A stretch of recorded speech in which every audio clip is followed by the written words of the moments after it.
সব সময় আল্লাহর কাছে এই দোয়াটা যেন আমরা করি, আল্লাহ কিয়ামতের দিন তুমি আমার হিসাব নিও না, আল্লাহ তুমি আমার বিচার বসিও না, আল্লাহ তুমি দয়া করে আমারে মাফ করে দিও। আল্লাহ যার বিচার করবেন ও জাহান্নামে যাবে, আর যার বিচার করবেন না সে জান্নাতে যাবে।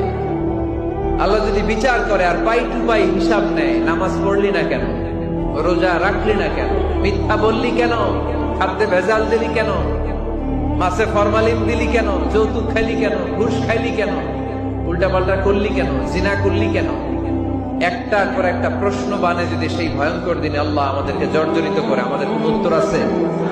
সেদিন আমাদের বাঁচার কোন উপায় আছে?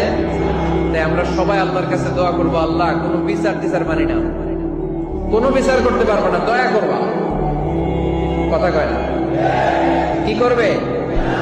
এবার আওয়াজ করে বলেন, বিচার চান না দয়া চান?